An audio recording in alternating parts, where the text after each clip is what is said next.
I'm going to take 10 minutes and talk about something that, as Roy said, he was a bit of a geek about coverage. I really like the economic loss rule. But before I get into what I really like, I want to clarify something I said last time I was up here. The Notice of Right to Cure statute applies to residential construction, and I don't think I said that at all. It's in the materials. Also, I was asked about, is it triggered by notice? Well, what's really the trigger is the plaintiff's desire to sue. If you want to sue, then you got to do something first, and that is you got to give notice under the Right to Cure statute. So I wanted to clarify that because I think that my answer was not complete in that regard. All right, the economic loss rule, or economic loss doctrine, as some people call it. Its background is in products liability. Basically, what the economic loss rule does is it charts the ground between contract and tort.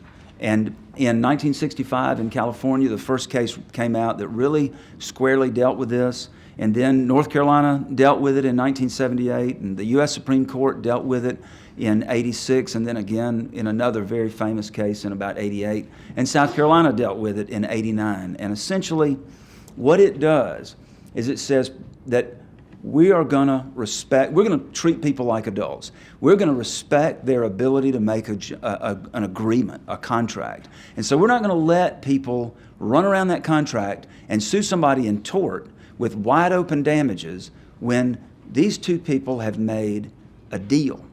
And maybe in that deal, they've disclaimed implied warranties. Maybe they've disclaimed tort remedies, or they've given a warranty that's perhaps it's very narrow, perhaps it's very broad. But the economic loss rule says we're going to give dignity to contracts. For a person that defends product manufacturers like I do, of products manufacturers of construction products, like I was saying, EIFS or manufactured stone veneer, one coat stucco, brick once in a while, that's very important because the manufacturer puts out a warranty and bases his price based on what he expects. If he knows how frequently there's going to be some kind of a warranty claim, and he doesn't expect he doesn't plan for a huge tort type claim. And so the economic loss rule is allowing manufacturer and the people that buy from them to strike a deal. And let me give you the definition of it.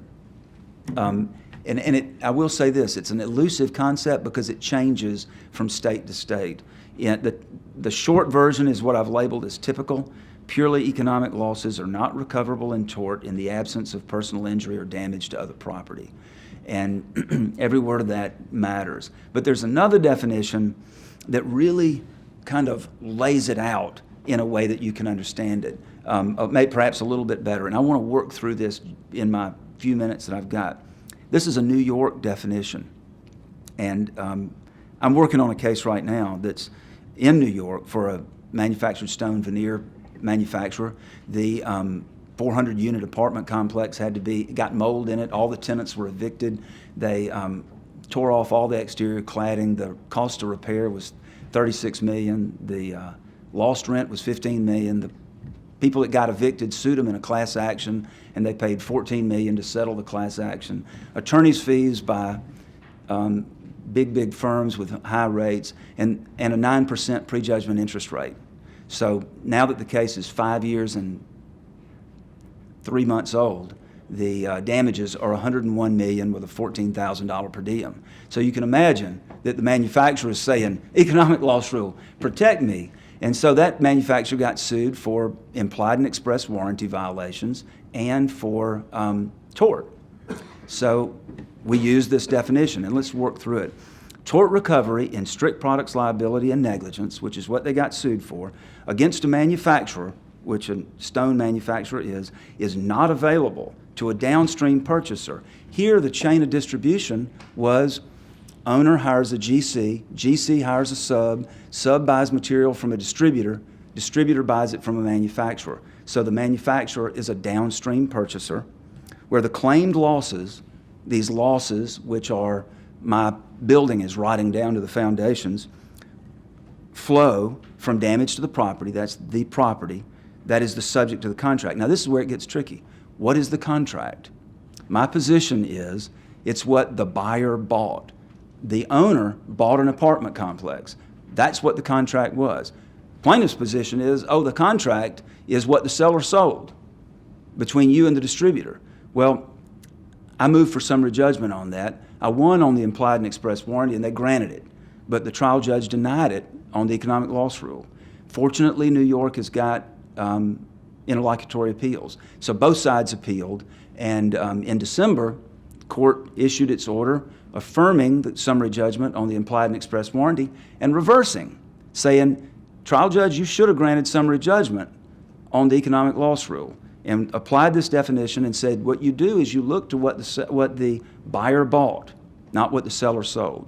So let me put it in a little different context for you.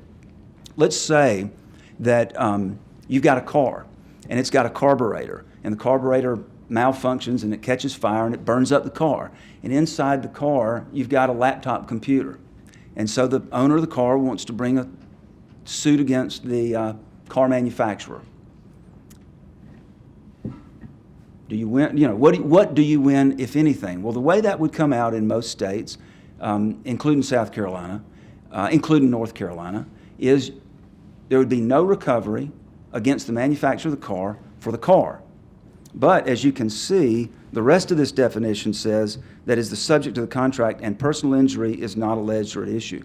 Or as you can see in the other one, it says in tort in the absence of personal injury or damage to other property. So what happens is the carburetor gets treated as part of an integrated product. So you don't get to recover for the car, but there's, quote, other property in the car, which was that laptop computer. You can recover for the laptop. And the idea is you bought that car with a warranty. The manufacturer has limited its exposure through the warranty, and we're going to respect those contracts. And that's exactly how it works in the construction defect world in places other than South Carolina. And I'm going to get to that right away because I see that, like I said, I love this topic. It's sort of the only place that a manufacturer can run and hide from the prejudice that ordinarily comes with being sued. So my next slide talks about what are economic losses, and some of this is a little dry, but basically insufficient product value. That's what initially is contemplated, but also the cost to repair or replace. In some states, they call it consequential damage. In some places, they use this idea of the integrated product. Like I'm familiar with stucco. If stucco is attached to the building, then the building becomes the product. And so there's no recovery for the building, unless you're in South Carolina and it's residential, which is an exception for South Carolina. Indirect or consequential loss is also included, but as you can see from the last little tick mark, consequential damage versus damage to other property. What the courts will say is if your product has malfunctioned and it's hurt something else that's not integrated to it, like in my world of manufactured stone veneer, if a stone fell off onto a car in the parking lot, the car would be other property. Or I've got a case in Pennsylvania where I moved for summary judgment on the same thing, and they've got a great case where there was a dome-shaped building that was a warehouse.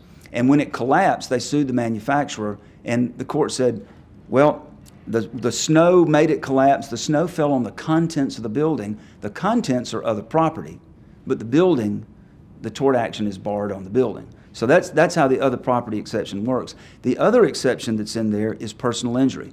So if your product malfunctions and it hurts somebody, then you're not going to get a pass on that. You're going to be exposed. You can be sued in tort for that. But what the interesting question is, does it repeal the whole economic loss rule? So let's just say that you got a house or a building in South Carolina, not a house, that gets mold in it, and the workers in the building get sick from the mold. And so you sue and you say, I want the cost to fix the building and pay the people. My position is that, yes, there's an exception to the economic loss rule for paying the people, but it doesn't repeal the whole rule. The building tort action on the building is barred. And that's an open question. A similar question, this is just so rich with questions, but I'll give you one more. What about where a product malfunctions in a building, and the owner gets sued because case where an electrical duct exploded, and while people were working on it, they sued the owner, and then the owner turned around and sued the manufacturer. Does the personal injury exception apply? And the answer is no, because the owner didn't get injured. He just paid money. It's economic loss to the owner. So the manufacturer skated. And that was actually an issue in my case in New York also, because they paid these people that got sick with mold, and they argued that the personal injury exception does apply. And we said, no, you're a corporation. You can't suffer injury, personal injury. And the court agreed. Of course, now I will say that that's on appeal to or they have made a motion to appeal to the highest court in New York. So perhaps they'll say that the intermediate appellate court was wrong. I don't think so, though.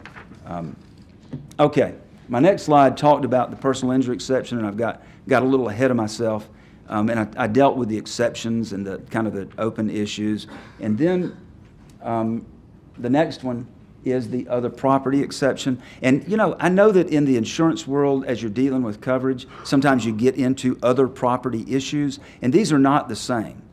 They use the same language, and they sort of use the same concepts, but they are not the same. Unfortunately for insurers, the way things are construed is much more harsh against insurers than it is in the ordinary just tort world. And I see that I've just about exhausted my 10 minutes. So let me just say this in conclusion. The economic loss rule for a product manufacturer or a contractor can beat back the tort action subject to certain exceptions and leave you to your warranty. And so in a really nice construction defect case where you had a sophisticated developer and he entered into a contract with a GC that was fully developed, the GC entered into it with a sub, and the building is not residential, then the economic loss rule can keep these people to their bargain. And it's a very useful tool. The last thing I will say, the open question in South Carolina is, what does residential mean? We know it means single-family dwellings. Kennedy versus Columbia Lumber involved a single-family dwelling back in 1989. But what about an apartment complex where people really live? What about a hotel or a condo complex that's really built by a commercial entity for a profit, yet people rest there at night? That's kind of the next question that needs to be answered. If it's true that those are really commercial, they're not residential, that's the way the court's going to characterize it, then there is a lot of relief for defendants that can be obtained from the economic loss rule.